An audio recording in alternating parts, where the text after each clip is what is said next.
Hey guys, welcome to the Daily Word Bible Study, plain and simple, book by book, chapter by chapter, and verse by verse study through the entire Bible. Currently, we are in John's Gospel, chapter 8. So Jesus has kind of blasted the Pharisees. He acknowledged that they are the physical descendants of Abraham, but then reveals that's not enough to save you. Now, he had been telling them this through this chapter, that if they die in their sins, right? If they do not believe, they're going to die in their sins. Now he's telling them that they are of their father, the devil. What does that mean too when we say the father of the devil? Let's kind of jump to it and unpack it. I'm going to pick it up at verse number 40.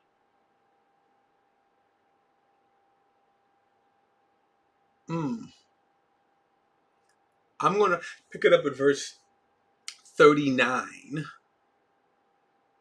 And he says, and this is their reply to, excuse me, to Jesus. Our father is Abraham. They replied. He says, if you were Abraham's children. Now remember, he just told them, he acknowledged that they are the physical descendants of Abraham. But he says, but if you were Abraham's children. So what now we got to see how God defines that in terms of spiritual family. When we say we are children of God. Okay? We certainly are offsprings of God. We are certainly creations of God. But mankind by birth is not the children of God. And so thus, when we talk about children, now remember when Jesus said that he and his father were one, the Pharisees again knew exactly what Jesus meant.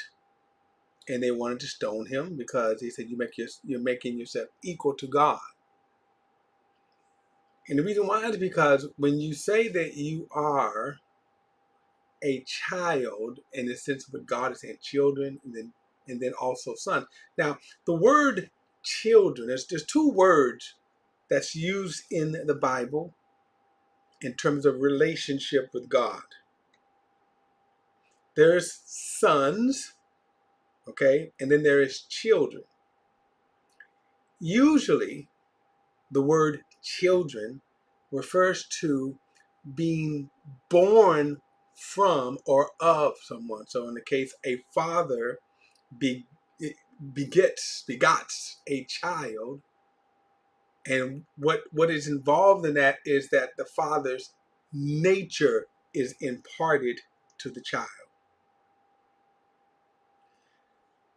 Now, what Jesus is saying, I acknowledge you are the physical descendants, but you're not the children, because Abraham's nature, meaning also his nature of faith, but Abraham's nature is not imparted to you.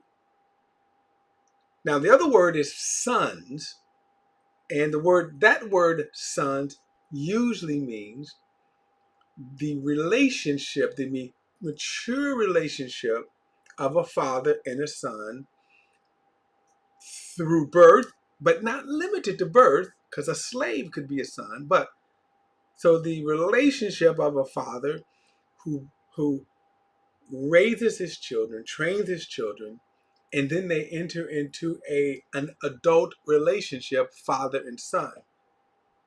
So that, and it is one of an equal relationship, partner. So for example, good example of that is when you would see Smith and Sons law firm, right? Williams and Son heating and plumbing, or plumbing, whatever, right? The son grew up being trained by the father, his father, and then he grows up, and then when he grows up, He then enters into a physical relationship, a equal relationship, a partnership. But what Jesus is dealing with here is the birth, okay? And what he tells them is that he acknowledged that they are the physical descendants. You could trace your genealogy back to Abraham, but you're not children of Abraham because you don't have his nature. His nature. What they are showing is that their spiritual father is the devil. They are the children of the devil. And thus they're showing the nature. And thus, what Jesus is telling them, that their nature, okay, instead of belief, instead of love, instead of humility, they are showing how Satan acts. Now, we talked about Satan last time, and he is he's known by different names. We said Lucifer, which actually means son of the morning, a morning star, and then Satan, which is the adversary, and then the devil. I'm sorry, the devil means adversary. Satan means adversary, and then the devil means accuser. So when he says here, if you were Abraham's children again, Jesus told them you would do what Abraham did. So that's the proof. In other words, proof is in that pudding. But now you are trying to kill me, a man who has told you the truth that I heard from God. Abraham did not do this. You are doing what your father does. Now he's going to tell him after he saw Satan, Satan is their father. He says we were not born of sexual immorality or fornication. They said we have one father, God.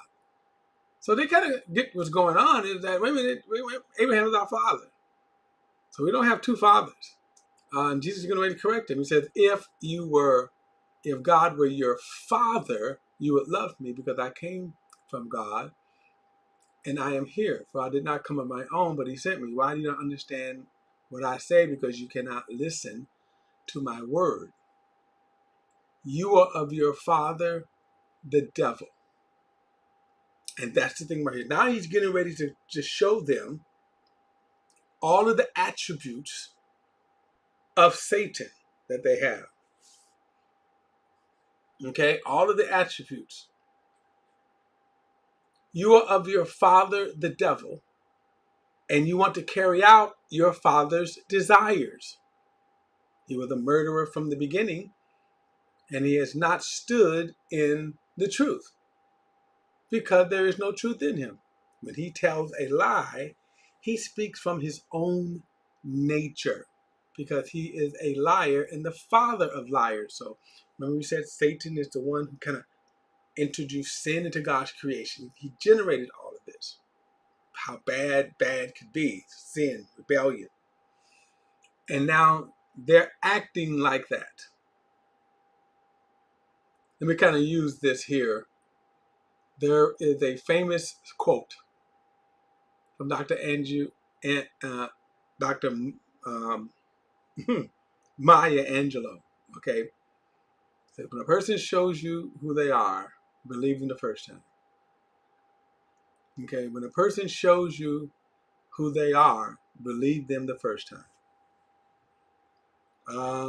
And so the Pharisees are showing the world who they are, and Jesus is saying, believe them the first time. So now he lays it out for them. He's a liar, a murderer, and there's a lot more. And by the way, and no truth. He says when he tells a lie, he speaks of his own nature because he is a liar and the father of liars. He said, yet because I tell you the truth, you do not believe me. Who among you convicts me of sin? They didn't need to. If I tell you the truth, why don't you believe me? The one who is from God listens to my words. This is why you don't listen, because you are not from God. Bam, right? Mic drop. Okay. Mic drop. Wow. So then you go, verse 48. The Jews responded to him, aren't we right in saying that you are a Samaritan and have a demon? Now, this is textbook. I get this all the time. When you don't win an argument, when you know you're wrong, you result to name calling. I get that all the time. There's a guy, believe it or not, on Facebook that says I am the worst racist he's seen. He never speaks any truth about it. And notice they say this about Jesus right here. They said, look, you're a Samaritan. Now, the term Samaritan was, especially during this time, the Samaritans were offshoots. They were mixed. Half Jewish and then half actually whatever. When the Assyrians conquered the northern kingdoms, they started populating some of the Assyrians and other foreigners in the lands of Israel.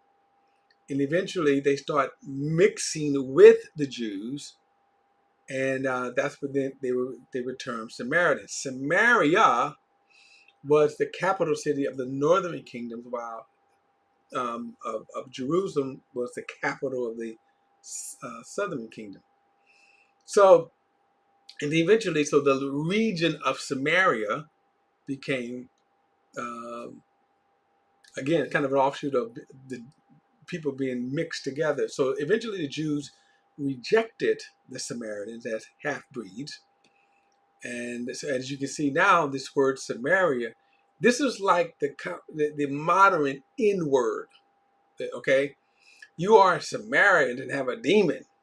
Now, remember, these holy men are calling Jesus this. Verse 49, he said, I do not have a demon. Jesus answered, on the contrary, I honor my Father, and you dishonor me. I do not seek my glory. The one who seeks it also judges. I assure you, if anyone keeps my word, he will never taste death ever. Now they're like, okay, now we got him. Then the Jews said, now we know you have a demon, right? You're a demon. Now remember, they saw Jesus cast demons out. He said, Abraham died, and so did the prophets. You say, if anyone keeps my word, he will never taste death ever. Are you greater than our father Abraham who died? Well, yes.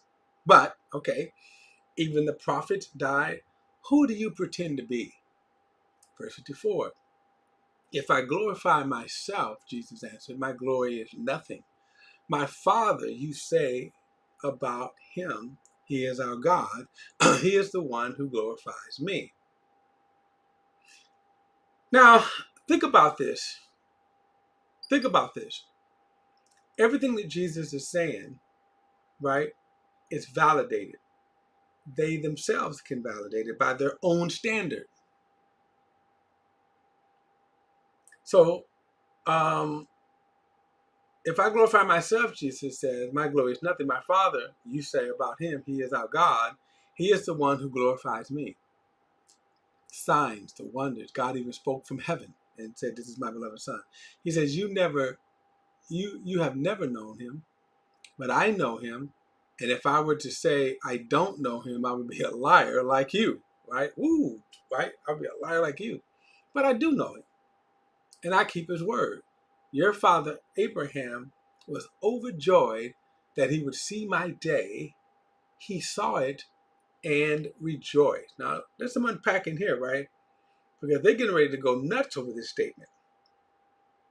But when you understand, remember in the Mount Transfiguration, we saw people who were existing. When I say alive, not physically, but they were existing. Moses and Elijah. Elijah had been dead for some 800 years, and Moses some 1500. We also see the story that Jesus tells about Abraham, and I do acknowledge there's a great debate over that rich man, poor man story in Luke chapter 16, whether or not if it was a parable. But in the parable, Jesus tells a story about Abraham and then the poor man who was taken, after he died, taken to Abraham's side or bosom. So the idea is that now from this point, Abraham has been dead some 2,000 years, right?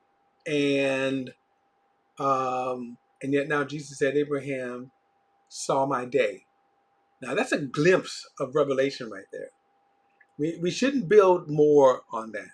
But that is a glimpse. That is a glimpse. That again, there is no unconsciousness after we die. But he says, Abraham saw my day and he rejoiced. Why? Because just like Moses showed up and talked with Jesus, right? Which tells us in heaven there's no loss of consciousness. Now, verse 57, the Jews reply, you aren't 50 years old yet, and you've seen Abraham? Yes. Anyway, 58, Jesus said to him, I assure you, before Abraham was, I am. And at that, they picked up stones to throw at him. But Jesus was hidden and went out of the temple complex. Now, this statement infuriated him. Before Abraham was, then he go, I am. So the question is that, well, was Jesus speaking blasphemy? This is what they reacted to. The Pharisees, however, knew the answer. They could have answered the question themselves. That all they had to do was evaluate. Now, you'll remember in chapter 7 where Nicodemus, when they was arguing about whether or not that Jesus was the true prophet, that he had came from Bethlehem, and they go, well, no prophet rises out of Bethlehem, yada, yada, yada. However, there was evidence to show they had enough evidence. They had enough evidence to show that Jesus was the Messiah. And here's another thing. They had enough evidence that, put it like this, whatever statement Jesus would make, they had enough evidence to believe him. That Jesus is not speaking falsehoods. When he says, before Abraham was, I am, this is a declaration that he is God. That term, I am, remember, we see Moses speaking this, or not Moses speaking this, but we see God speaking this to Moses. When Moses asked, well, who should I say sent me? And God says, tell him that I am.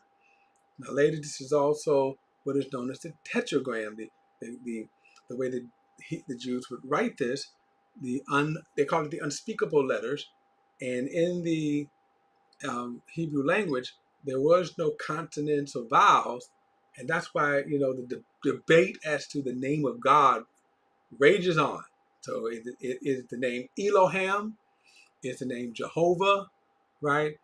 The reality that how the English translations come out, I am, okay, that's the declaration, I am, and that's what God said. Tell him that I am sent him.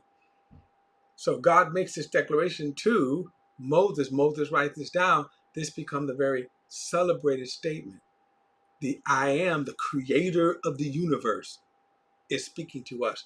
The creator of the universe is the one that's giving us the law of Moses. Now, when Jesus comes along and says, I am, understand that the Pharisees, if it was any other man, would have a right to challenge that statement. But Jesus over and over demonstrated that he is the I am. He demonstrates, I am the I am, so therefore, and they knew this. They wasn't saying that I am,